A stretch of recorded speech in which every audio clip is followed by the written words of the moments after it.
Well, good morning and welcome back to Coach Moeller. I think we've been doing this for 6 straight months, so I've enjoyed Seems you. like it. I've enjoyed you. Maybe you haven't enjoyed me, but our last on the 50 interview and telecast, and at the end of the day, this is what you're looking for. You're playing in a state championship game, and unlike maybe the production that we've got to hear so much about at Ironton, great football program, but we're a little more muted here in our little studio, and you can see we are in Canton, Ohio this morning. Wait, we are not in Canton. Mark Bly has teleported us partially to Canton, but it's good to see you, and I'm sure that we talked a little bit off air. This is an awesome thing, but it's also it's been a long journey, and I like to address that. You coaches, we lost the coach at Defiance, and he talked about the 200 days of work and a lot of work you guys put in. Sunday night, we were at the gym, and 12 cars in the parking lot in December, and I'm like, that's a lot. Talk about not how awesome this is, because it is, but talk about what it really means to the coaching staff and the community and the kids. Well, I mean, it's obviously the cherry on top of a great season and a great run. Like you said, our coaching staff has been at this 7 days a week for 4 straight months. Incredible, incredible. We started maybe the first Sunday in August we didn't meet, but you know, every Sunday since then, every Saturday morning, and then obviously 5 days a week practice, games, things like that. It's been 4 straight months of that, and that's on top of these guys having full-time jobs and Families. families and events and their own kids and things like that. So it's been a long season, but you do it for the kids, and it's been real special for them, and so that's what kind of keeps us going and motivates you to keep doing it. Is just it's a great experience for the kids, and they've really enjoyed it. Rex Lingard used to. He was a very good motivating coach. You remember Rex? He would talk about the thing that always got me very excited as a coach when I coached with him and with you was when he'd say, you put all this work in. This is why you do all that. Bill Parr says, why you lift all those weights, all the off season and stuff. This is it right here. Yeah. It just, and I think every player, every coach has got to feel like, we are locked in. You guys have played such good football last week. South Range was just such a great game, and the week before Edison, didn't expect that game, and you guys are really playing at peak performance, and it may not be it may look different than what you see Ironton, all the explosives and all the stars and D1, and none of that. We're just playing old school football. You've got to be really pleased with execution, penalties, turnovers. You're just playing great football. Yeah, I think over the last couple of weeks we're starting to play the best we've played all season. No doubt. At least the way we play. We're not going to go out. And that's your goal. Like, that's Yeah. what you want as a coach. Like, this is the time you want to be playing your best football. Yeah, hopefully that carries over this Saturday. But we've been blocking really well. We've been running really hard. Defensively, we've played really well. And the scores don't look like they did in the regular season, but we're playing the best teams in the state of Ohio at this point in time. What was the score last week? Well, And the week before? honestly, I don't even Little remember. bit, little bit, kind of a little bit. But you got to win ugly, and you got to scratch and claw to get everything you want. And I've said it all season. Winning a football game is not easy. No matter what the score looks like, No doubt. it's a tremendous amount of work, and it's not just that week. It's the culmination of really not even the last 4 months when we got started, but it goes back to last January when we got back in the weight room and started working out, and these kids have put in a ton of time. You're a little humble about it. The last couple of weeks have been a little surprising, a little shocking at the score differentials, and I know that's not something you really care a lot about.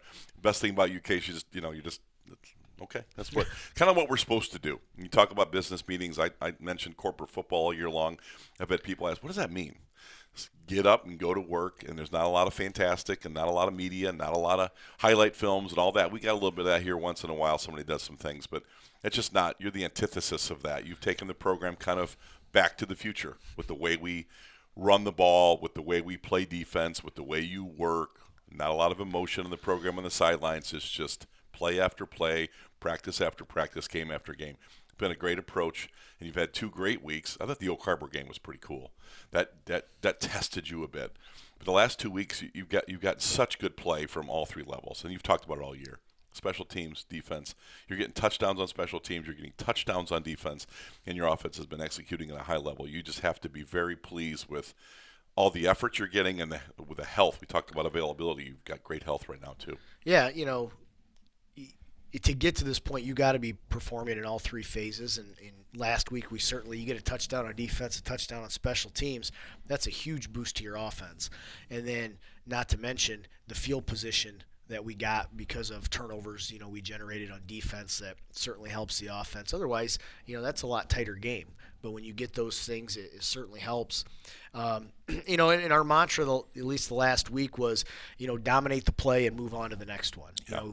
Whether good or bad, if you succeed, great, but you still got to move on. And that's kind of been our philosophy all year. One game at a time, one play at a time, one rep at a time. Dominate that play, focus on it, and then we got to move on. And so hopefully we can do that again because, when you get to this level and you play a team the caliber of an Ironton they're going to have explosive plays. And what we have to do is move on from it and go to the next one and try to dominate that next play. Because if you dwell on that or let that affect the way you play, things are going to spiral pretty quick. The South Range, you had got up 14-0 early, and it looked like okay, and then you knew they were going to be there. It's just that program is just so good, not like us, rural, working class, great culture there. But you guys were able to stay at it. Each play, a lot of execution, and the defense kicked in. You had a special teams play. There was just a lot of good balanced play in that game. The thing that I've taken away from it, just as an observer and an analyst, is that I love you've cleaned up the penalties, and you've cleaned up the bad turnovers. Not that they won't happen, because they always do. Once in a while, they bite you. But talk about that. I think that's where your program has really improved. Of course, you've been healthy, and I think that's huge.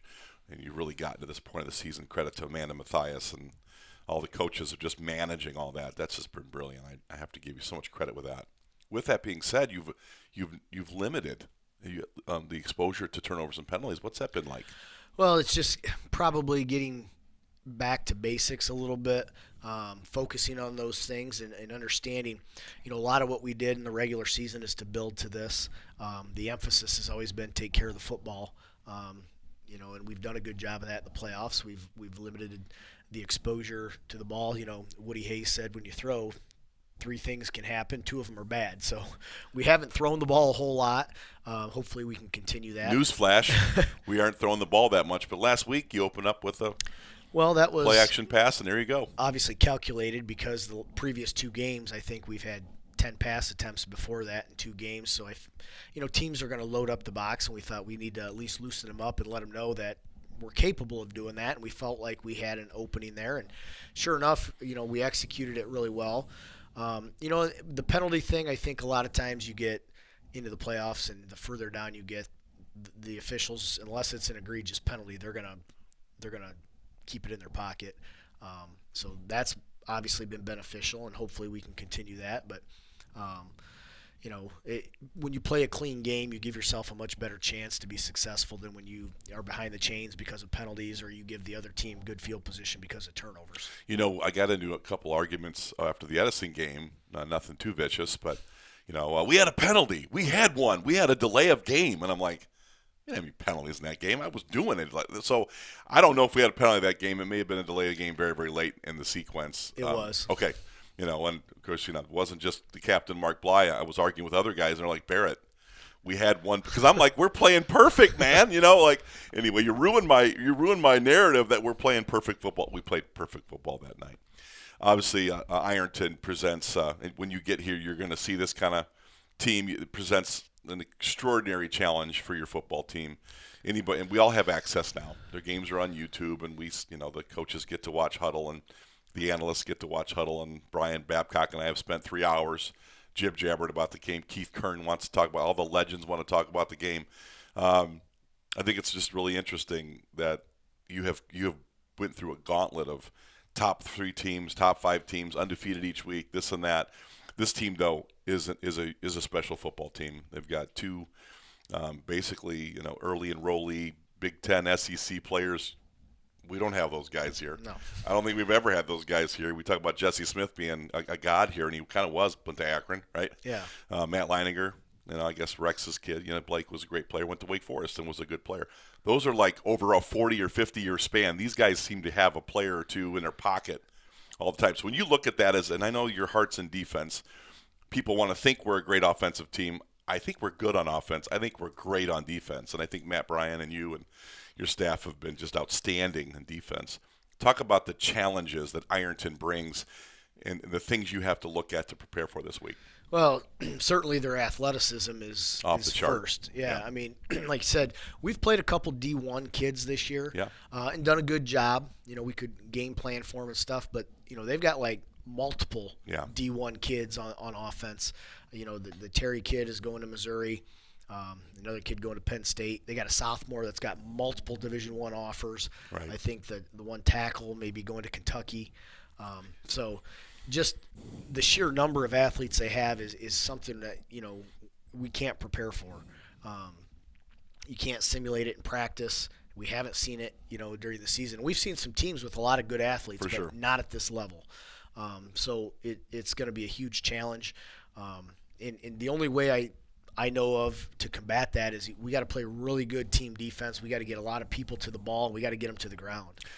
I mean, they're quick, they're fast, and they don't go down easy. They're hard to tackle, and they do a good job of distributing the ball to all of these guys, getting them the ball in a lot of different spots. So I mean, you'd literally have to cover from sideline to sideline and goal line to goal line, and it puts you in space, and that's where they thrive. So the Terry kid is a unique study because he's obviously an extraordinary athlete. We've seen him here. We know what that's like. We played against Orville. That was no fun. Couldn't play one-hand tag with that kid. Couldn't get a hand on him. But the thought being, when you see him play and you break him down, he's really effective horizontally. Like he gets in this space, and then all of a sudden these dramatic cutbacks. And Brian Babcock and I were talking about it's almost like special teams. You have to stay lane discipline, Right. and your fits have to be right tight because he'll just turn that thing around and just outrun the whole world. I see a lot of teams missing him in the open space because they're going so hard and so fast. They're not breaking down and targeting tackles. Talk about that Terry kid, the open field, and the things you guys have drilled and talked about. He almost needs a 2-week prep time because you can't simulate it. Put a moped out there and you can chase that thing around, but he's not. He does get vertical. That's really not. I don't know that that's where he's the best. He's best in space outside the hashes and the numbers. Talk about how to defend that. Well, I'm not sure how you defend it. But, you're right. I mean, he's fast for sure, but he's more quick than he's fast. He's Elusive, just yeah. Barry Sanders like yeah, almost. he's like Barry Sanders, and he will go backwards to create space Yes. because he knows the more space he has, the better he is. Yeah. So you do have to have your pursuit angles and things like that. But we talked about you got to have a trailer waiting on the backside because he will reverse field, and you still have to have somebody back there to set an edge and get him back to the pursuit that's coming. So we've worked on that. Whether it'll work or not, we'll find out. But I can remember John Madden talking about tackling Barry Sanders, and you have to have a triangle, one guy on each side and one guy in the middle, and that's kind of the idea. Is we got to get multiple hats to him because one guy bringing him down in space is like seeing a unicorn. It just you never do it. And we saw Orville after the Genoa miracle, and we saw how that ended, and it was very similar. And I know that you guys were drilling that too, talking about how to keep him within arms. It's just difficult. And by the way, they're blocking you. Right. It's not just you against one dude in space. It's a lot of guys blocking too. Yeah, and again, you can't simulate it, so it can take a while to kind of get acclimated, and by then, sometimes you're down a couple scores. But I think the comparison to Orville is good because they've got him, Right. and they had Marquell Parks, but they also had really good athletes everywhere else, did. and they got the ball to them and a quarterback that could run. So very, very similar type situation where this is not a one-man show, and they will give the ball to whomever is going to make yards for them and score points. So huge challenge for us. The scary Terry thing, he is scary. I mean, especially for defensive guys like yourself, you just explain how to handle that. So they can do all that with him in motion from the kind of from the spread and bring him across the formation and let him do his thing. They also have a nice little package with their quarterback group. They got a Wildcat kid who's, I mean, you could build an offense around a kid that gets 6 snaps and a Wildcat who's explosive. Yeah. And then they have a more conventional quarterback who's mobile, throws the ball accurately. So now you're preparing against not only this guy that's difficult to corral, but now you have a couple different offenses that you have to think through. One, that Wildcat. Talk about when you see number 7 in the backfield who can really run and get downhill. Talk about how you defend a Wildcat type look. Well, and that's Given you got the jet motion, Yeah. and you got to honor that speed and well, quickness. that's what makes them so Yeah. good is they can do a lot of different things, and it's you can't just say, well, if we stop him, we're good. That's not the case because you got to stop number 7 in the Wildcat. Oh, and by the way, they'll split him out and run him on jet sweeps. They've got a 200-pound running back That who's number, we were Division going to get to that. I Yeah. wanted to get to that in a minute. So they can line up and just pound it at you in a pro formation. And then, Yeah. like you said, the regular quarterback, great arm, very accurate, good size. Oh, and by the way, he can get out of the pocket and extend plays with his legs or take off and run. They have designed runs for him as well. So they just attack in so many different ways. You have to be good everywhere. You can't hide anybody, and you've got to be disciplined. I mean, again, you can't send 8 guys over to stop one because they've got so many other weapons. They're just going to gouge you. So you talk about Terry in the open field, who, by the way, can go vertical when you want to throw one up. We've had great cornerback play. Maybe we're not as afraid, but we should be. We probably are. Then you've got a wildcat look with a great athlete who can get downhill. He's also a guy that's pretty elusive too. Like we'd be talking about him if we weren't talking about Terry. Right. Then you have a quarterback, as you said, who can hand the ball off to a really nice-looking running back who runs physically, gets good offensive line execution. More traditional, but they can do that. They can pick your poison, Case. You got about 4 different looks on offense. People want to know, how do you prepare for 4 looks in 3.5, 4 days? Well, I mean, it really goes back to what you do at the beginning of the year. You got to prepare to beat the best teams in Ohio, and the best teams in Ohio can do multiple things. So you can't just say, well, we're going to play this defense and we're going to stop the pass, because when you play a running team, that doesn't work. Or you're going to load the box up and stop the run. Well, you got a D1 guy going to the SEC. You're not going to single cover him all the time. Right. You got to have answers. I'm not sure if we have all the answers or if we have enough answers, because they're going to be. It's going to be a little bit of a chess match. They're going to look at what can we do, what are you going to take away, and if you take that away, we're going to go to this. So nobody's been able to really stop them all year. Right. So we have our work cut out for us, and it's going to be a huge challenge. And all we're asking our guys to do is play as hard as they can, and hopefully good things will happen. So that's really where this game, I think a lot of people that have a little bit of knowledge, we have just enough knowledge to be dangerous, I guess. The idea being, maybe you just don't let them have the ball. And I think that's the kind of offense we have. And you're never perfectly suited to see a team like this, Case, even though you have seen some wildcat, you have seen some jet motion with elite athletes, you've seen a traditional conventional running game, you've seen a ton of good quarterbacks. So you have seen all those things. You've never seen a team that can put 3 or 4 things together that way. Right. Hit that button, that didn't work. Hit that button. They got some buttons to push. Where I think we are advantaged, and you probably would downplay it, Coach Tressel, is we might be able to really limit. And you've talked about this. We've had talks about this throughout the years about these guys want to play offense. It's cool, this offense thing. Now, they got a good defenders. The kid going to Penn State's great, and they got a couple linebackers. But, this is a cool thing. This is where all the – you never seen the highlights on defense. You always see them on offense over there. But the idea being, okay, we get it. You're awesome, but we're just going to pound it at you. And I got to believe that gives you some solace to know that line of scrimmage might be where we're advantaged a little bit. Maybe. I think on paper you would look and say, okay, we might have a slight advantage up front. And that's, if that's our advantage, we've got to be able to use that. Amen. If they take that away, then, it's going to be a long night. But if we can keep the ball on the ground, move the chains, and keep the clock moving, and keep their offense off the field, I think that's a strategy that we're probably going to have to go to. You mentioned Bill Parcells earlier. That you go back to the 1990 Giants versus the Bills in the Super Bowl, and that was their entire strategy. Yes. Keep their offense off the field, and they worked it well. Hopefully we can do the same thing. But if we score on a big play, we'll take it. But if we have to drive for 15 plays or 10 plays, then we'll do that too. So, hopefully we can execute. And that's what this game is going to come down to, is who's going to execute their game plan the best. And we're going to have to be patient and understand that it's going to be two totally different styles of game here. Yep. And all we can do is play our style. We don't want to get into, a track meet with them, because, that's what they want, and we got to try to limit that. I think you got a little bit of a taste in preparation as a staff with Perry last year. Good-looking quarterback, D1 kid on the perimeter. They could run it. Pretty good offensive line. Of course, they're state championship caliber, and they would show you a little explosive, and you were able to adjust to that a little bit. We have not we've kept the lid on the explosive. I think Oak Harbor had a couple balls dropped that we could have been in some trouble. At the end of the day, though, I do think the way we've won these games, we've won the battle of the hitting. We've stayed out of trouble with turnovers, for certain. We've stayed out of trouble with untimely penalties. That's the one thing I notice about you. When there's a penalty, you don't typically panic. But when there's an untimely penalty, and now you're second and 15, someone's going to get their neck wrung. Not that you do that. You're a very patient coach that way. But it's annoyance when you're now takes you out of your playbook. We have played near perfection the last 2 weeks. We're going to need that kind of effort, especially in game call and execution and adjustments.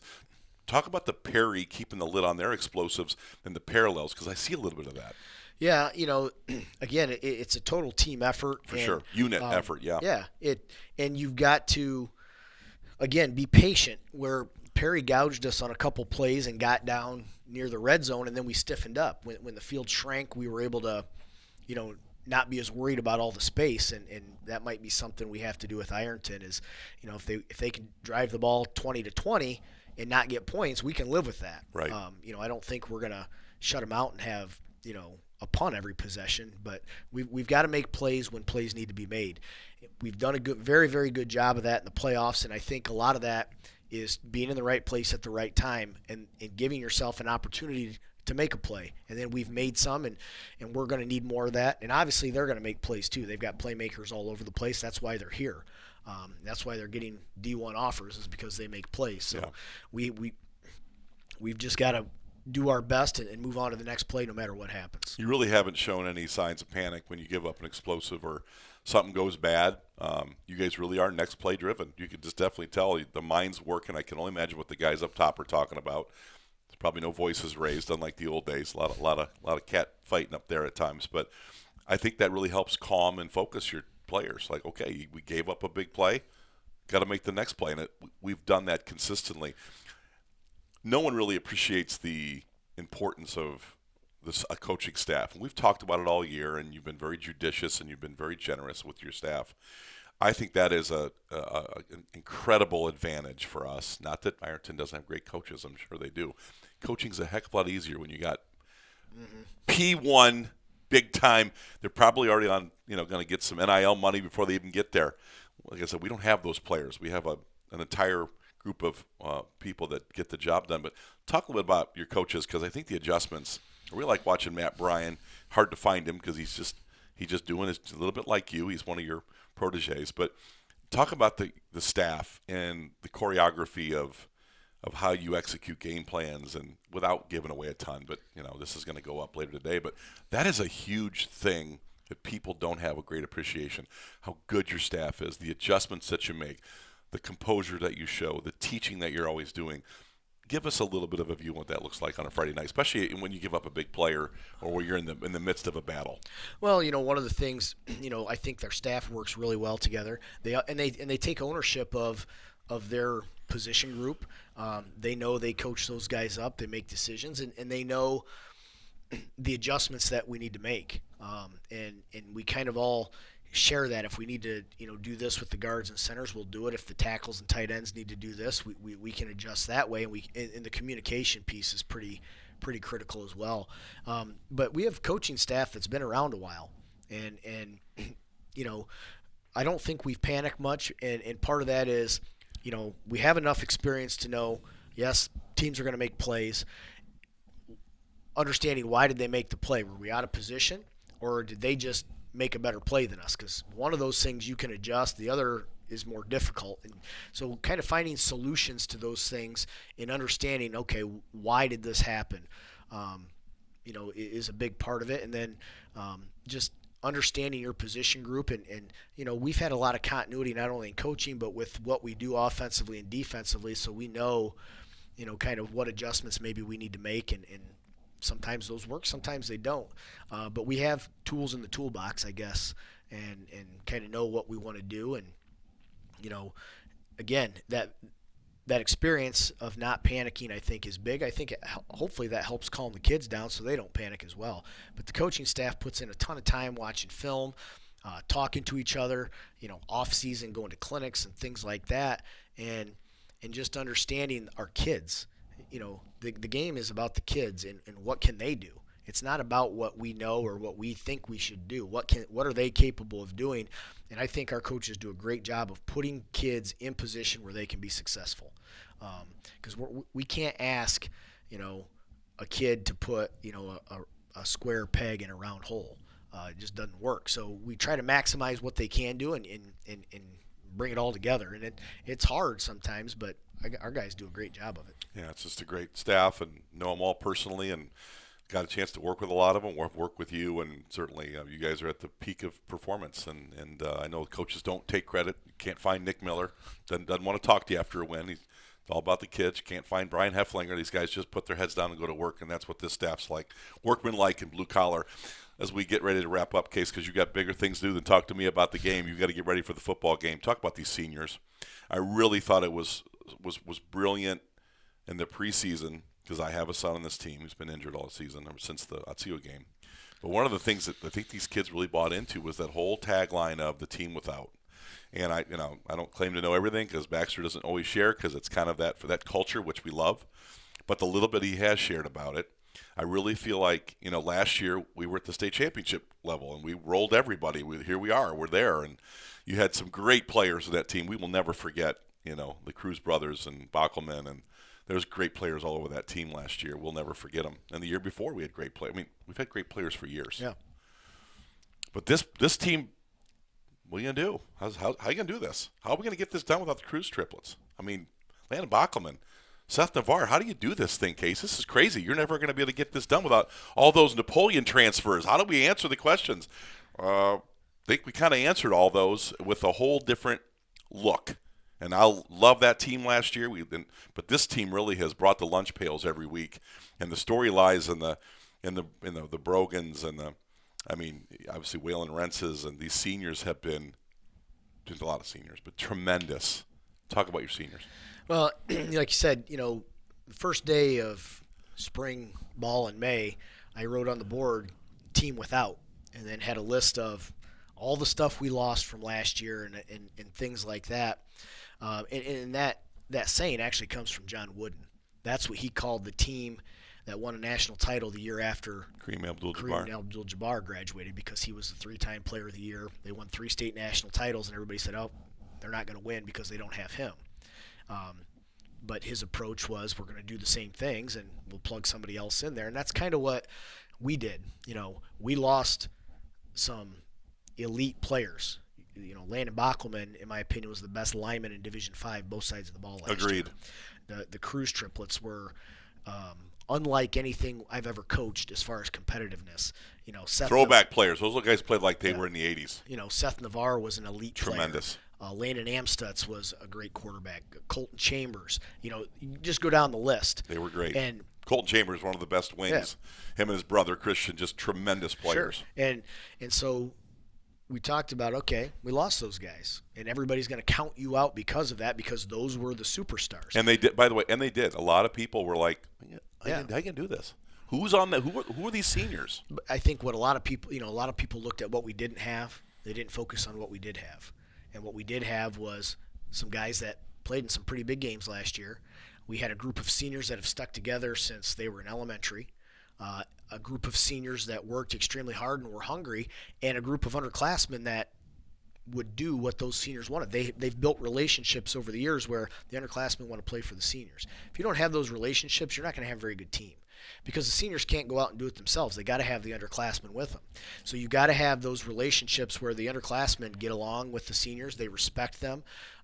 Even if they dislike them, they respect what they do, and they understand how important the team is. And, we talked in the preseason. It's the team, the team, the team. And wait a second, you're quoting a villain arch enemy, Bo Schembechler there, but that's what he preached. I could give you a clinic on all the stuff I've stolen from coaches that are way smarter than me, and I'm not ashamed to use anything. So, if I see it fits the team, I mean it's our image. That's who we are, and we're not ashamed of it. So if this is the team without, and we're 15-0, playing for a title, I'll take that I'll take no one every year. I'll take the without every year. Let's conclude, Case. The biggest thing you got to do tomorrow to win this football, just You can talk about penalties, you can talk about turnovers, you can talk about the weather. What's the one thing you hang your hat on that our fans would want to know? What do we got to do tomorrow? We have to execute.